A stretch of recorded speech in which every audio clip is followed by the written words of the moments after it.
우리는 삶 속에서 수많은 이야기를 마주합니다.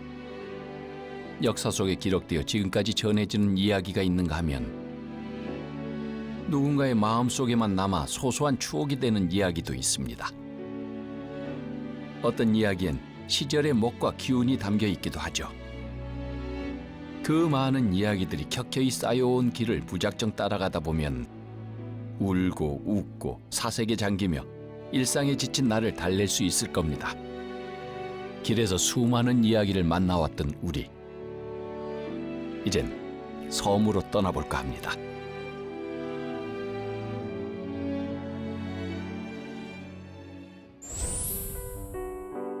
고산의 이야기가 곳곳에 묻어있는 보길도입니다. 고산 윤선도는 보길도의 자연에 반해 삶을 마칠 때까지 이곳에 머무셨다죠. 아이고야, 여기가 세연정이구나. 제주도로 가던 중 풍랑을 만나 보길도를 발견한 고산은 이곳에 머물며 여생을 보냈는데요. 섬 곳곳에는 그가 지은 정자와 건물이 20채가 넘게 남아있다고 합니다. 그중 으뜸이 바로 이 세연정인데요.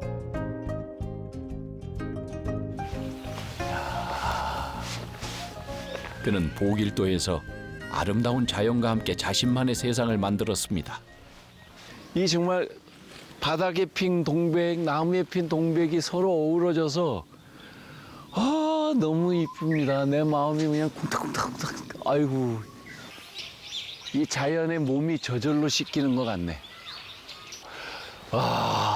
아이고, 드디어 세연정에 이르렀습니다. 정말 아이고. 실제 고산은 어떤 사람이었을까? 잠시 그분의 이미지를 떠올려 봅니다.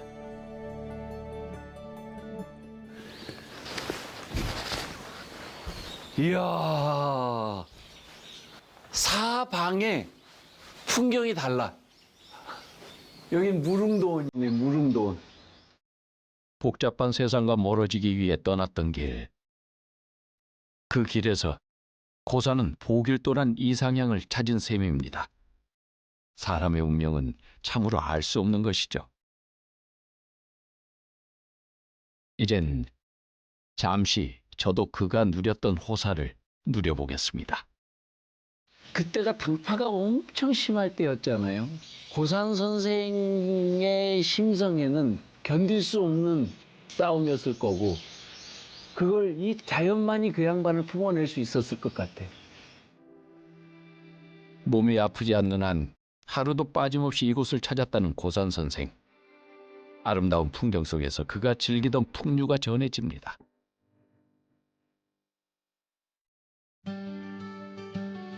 부용리 마을엔 부용동 올림중 주거공간인 낙서제와 곡수당, 그리고 작은 암자인 동천석실이 있습니다.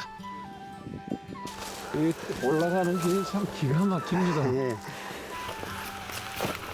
해안에서 가까운 세연정과 달리 섬 안쪽으로 2km 정도 들어와야 하는 곳. 우리가 지금 찾아가는 동천석실은 낙서제터와 마주한 산 중턱, 그 바위 틈에 조성된 곳입니다. 야, 다 왔습니다. 와, 이 바위들 좀 봐. 오유. 어느 누가 이런 곳에 암자를 지어야겠다고 생각을 했을까요? 고산 선생은 이곳에서 부용동을 내려다보며 신선처럼 글을 읽었다고 합니다. 진짜 마을이 네. 그 연꽃처럼 쫙 이렇게 계곡 따라서 폈네. 네, 그러죠. 세연정은 땅의 정원, 동천석실은 하늘의 정원이라고 한다죠. 어딜 가든 무엇을 보든 감탄이 절로 나왔던 보길도 여행. 꿈에라도 그분을 만난다면 이런 곳을 찾아내고 세상에 내놓은 당신은 대체 누구냐고 묻고 싶습니다.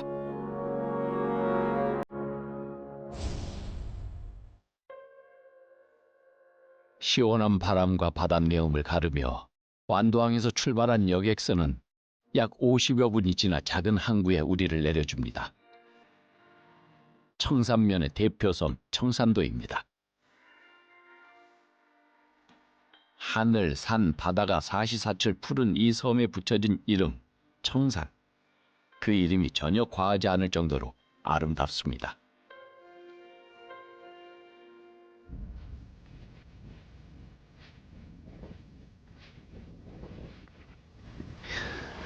슬로우 좋네.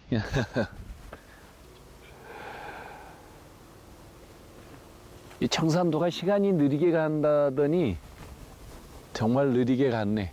마음이 그냥 한가롭고 평화로워집니다. 2007년 아시아 최초로 슬로시티로 지정된 청산도. 이곳에선 쫓기듯 살아가는 무태 생활을 조금 내려두어도 괜찮을 것 같습니다. 가는 세월 그 누구가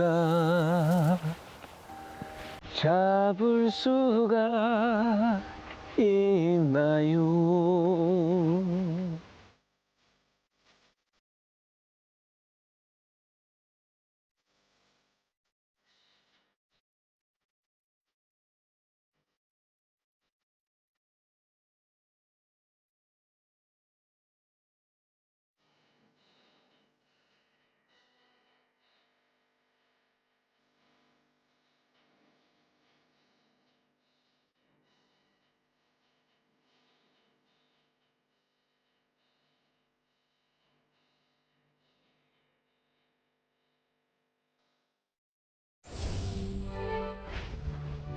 매일매일 청산도는 새로운 색깔의 옷을 갈아입습니다.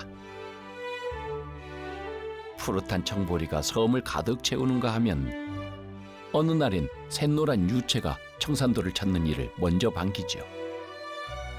해가 지면 또 다른 색으로 바꿔 입습니다.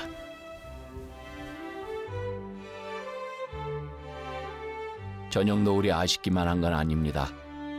마음을 어지럽히던 상념도 저 저물어가는 해와 함께 산 너머로 날려보낼 수 있으니 말이죠.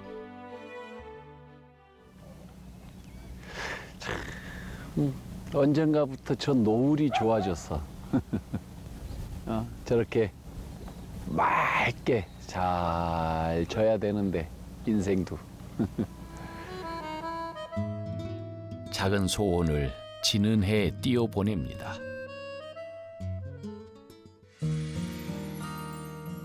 우리나라 동쪽 끝 망망대해 바다 위 파도와 바람이 빚어낸 작은 풍경 하나가 있습니다. 쉽사리 사람들의 발길을 내어주지 않았던 곳이기도 하죠. 구름 사이로 유형을 드러내는 봉우리와 골짜기 사이사이마다 이야기를 품고 있는 섬. 보석처럼 솟은 기암 괴석들은 오늘도 우리를 향해 손짓을 합니다. 억겁의 시간이 만들어낸 섬 이야기를 들어보지 않겠냐고. 나무와 새들이 먼저 반겨주는 이곳은 울릉도입니다.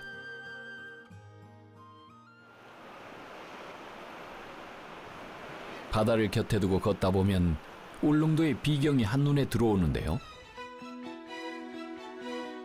해안길을 걷는 내내 마주하는 빛지색의 바다. 파도가 만들어낸 절벽과 해식 동굴.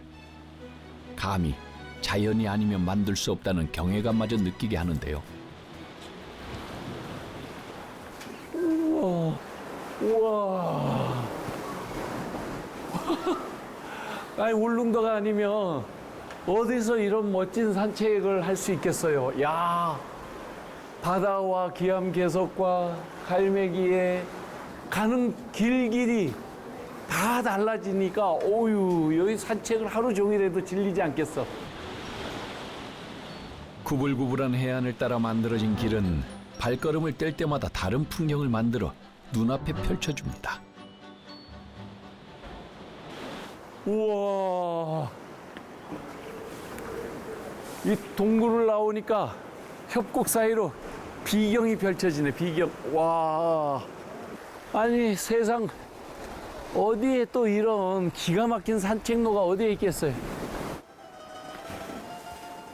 급할 것도 없으니 산책 중간중간 잠시 걸음을 멈추고 바람을 느껴보는 것도 좋은 일일 겁니다. 누군가는 떠나고 누군가는 돌아오는 게 세상의 이치가 아닐까요? 그 사이 울릉도는 늘 같은 모습으로 통해를 지키고 있습니다.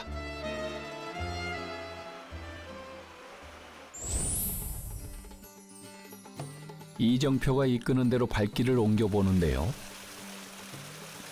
울릉 자생식물 이야기. 북쪽 현포마을 바닷가 언덕에 자리한 예리모는 울릉도 최초의 식물원인데요. 울릉도 앞바다를 마당 삼은 이곳엔 섬에서 자생하는 다양한 식물들이 조각품들과 함께 어우러져 있습니다. 와, 후, 이야, 오, 이야, 이 동해바다에서 일몰을 보게 될 줄이야. 좋아요. 잘 왔다 싶고, 이 하나하나들이 왜 우리 저 설악산 가면은 오 울산바위 막 이러면서 감탄하잖아. 여기 바로 이 그런 바위가 눈앞에 딱 있잖아. 손 대면 잡힐 것 같이. 그러니까 여기 살면 내가 지금까지 살아온 거 다 버리고 울릉도인으로 나도 진화될 것 같은, 울릉도에 푹 빠져들 것 같은. 그러니까 여기 빠지면 못 나간다는 말이 맞는 것 같아. 그냥 여기서 지금까지의 삶을 싹 놓고 울릉도인으로 새롭게 살아보고 싶은 이런 마음도 좀 생기네. 늘 가고픈 곳이지만 마음만큼 쉽지 않은 울릉도길. 그마저도 하늘이 돕지 않는다면 돌아설 수밖에 없는 신비의 섬 울릉도. 여전히 천혜의 자연을 간직한 이곳에서 저도 다시 태어나는 듯합니다.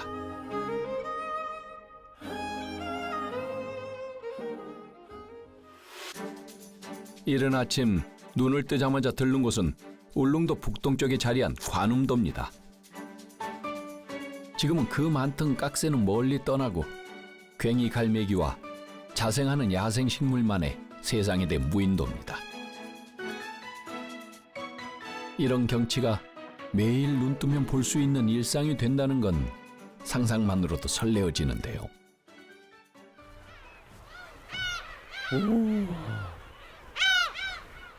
생각보다 많은 갈매기들에 잠깐 놀라기도 했는데요.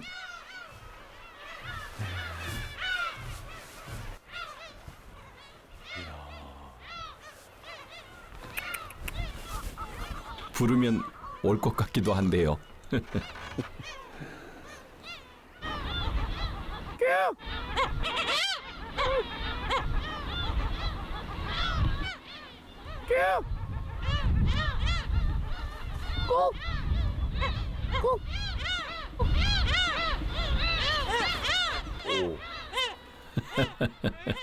스스럼 없이 다가와주는 녀석들 덕분에 홀로 하는 여행인데도 애롭지 않습니다.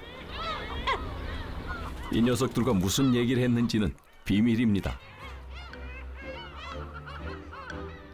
한때는 울릉도와 떨어져 사람과 새들과 나무들이 비밀스럽게 살았던 관음도. 무인도가 된 지금은 지난 2012년 본선과 연결하는 다리가 개통되면서 그 존재가 널리 알려졌습니다. 다른 곳엔 바람이 불지 않아도 이 다리를 지날 때면 어김없이 강한 바람을 만나게 된다는군요.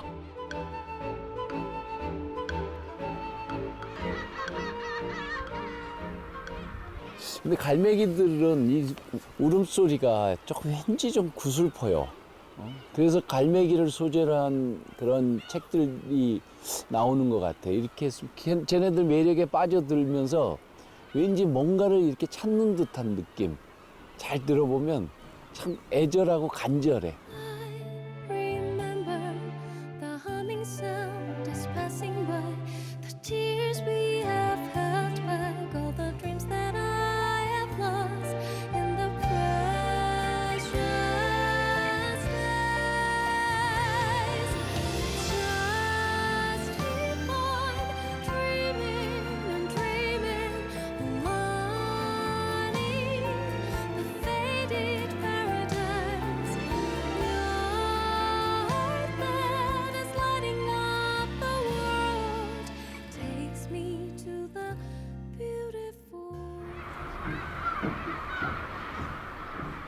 울릉도와 간음도를 연결하는 다리를 건너면 무려 396개의 계단이 우리를 기다리고 있습니다. 멋진 숲에 이르려면 반드시 지나야만 하는 길이죠. 이 계단이 만만치는 않네요. 오, 이거 아열대성 나무들이 있네. 이쁘게 자란다.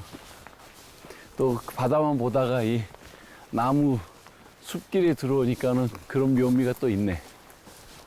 지나칠 수 없는 풍경들에 가는 발길이 더뎌집니다. 이 숲길을 지나니까 전망이 오. 이야. 확실히 이 높은 데서 보니까 멀리 보이고 많이 보이네. 이것 때문에 사람들이 자꾸 이 높이 올라가려는 욕망이 생기는 거가 봐. 야, 멋지다. 여행이란 심신이 복잡한 나에게 스스로가 잠시 허락하는 달콤한 외로움이 아닐까요? 혼자만의 시간을 즐겼으니 이제는 누군가를 만나 여행에 들뜬 기분을 나누고 싶어졌습니다. 한참을 가야 할 것 같지만 괜찮습니다. 조금 전까지의 여운을 즐기며 가면 되니까요.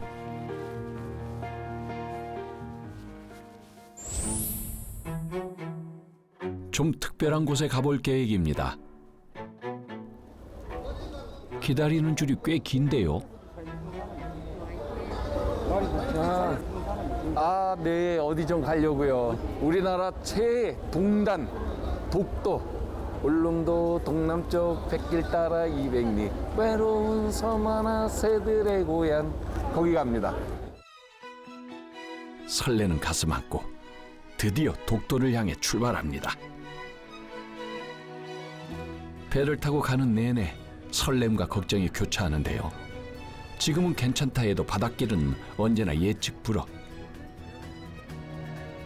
마음속으로 간절히 외쳐봅니다. 제발, 제발. 파도가 너무 잔잔해서 어쩌면은 독도에 접안이 가능할 것 같아서 독도를 밟아볼 수 있을 것 같아요. 네. 이 마음이 하늘에 닿은 걸까요? 가는 내내 바다는 잔잔합니다. 독도는 드디어 눈앞에 그 모습을 드러냅니다. 배에서 내리는 순간 말을 잇지 못하고 감탄만. 우와. 직접 보는 것만으로도 가슴이 웅장해지는 특별한 곳, 독도.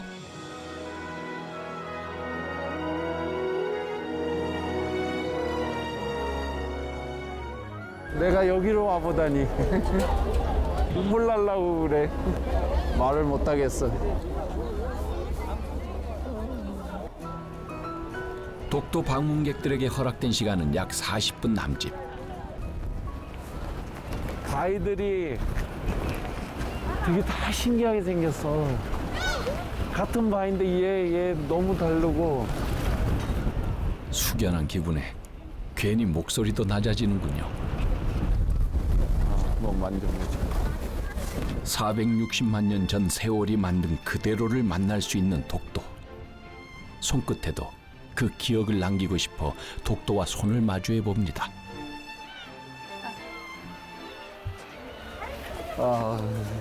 드디어 대한민국 동쪽 땅 끝에 왔습니다.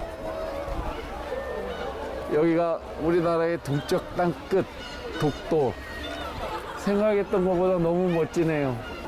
정말 감회가 새롭고 감동적이에요. 네.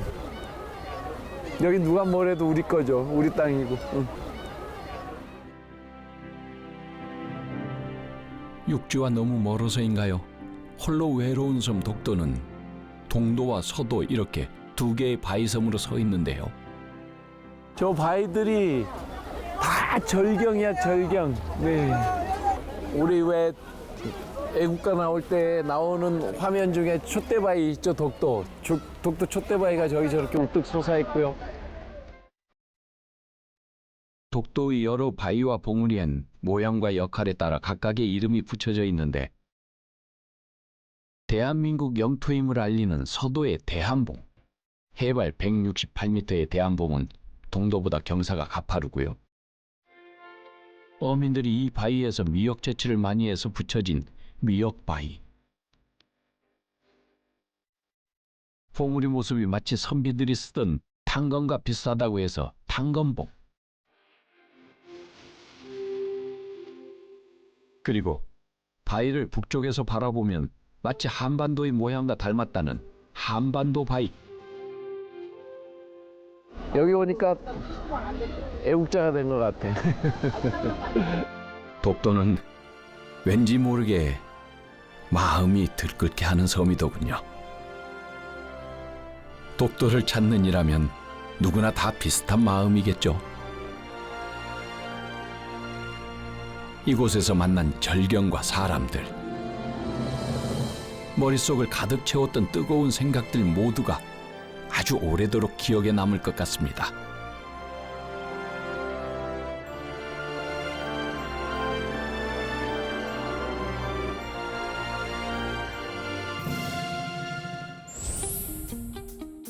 고흥과 보성 사이에 위치한 등량도. 녹동항에서 100길로 40분 거리에 있는 등량도는 임진왜란 당시에 이순신 장군이 군량미를 얻었다 해서 그 이름이 붙었다고 합니다. 이 동네는 또 지붕들이 다 파랗네요. 어떤 동네는 또 빨갛고 주황색이고 그러는데. 바다를 닮은 푸른 지붕들이 조각배처럼 자리하고 햇볕 가득한 양지 바른 마을은 무척 조용하고 차분합니다.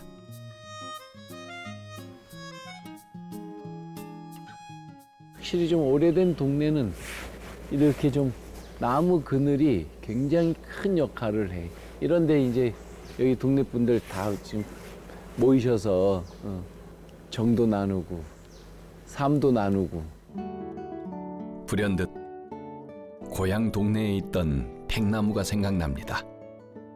이렇게 생각해 보면 내가 배우하는 가장 큰 에너지가 어려서 시골에 살았을 때 오는 정서, 거기서 나오는 것 같아요. 미천이 너무 좋아요.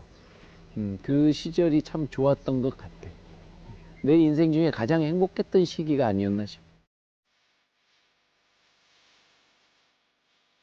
살다 보니 멀리 떠나 있지만 마음속 한켠엔 늘 품고 있는 고향에 대한 그리움.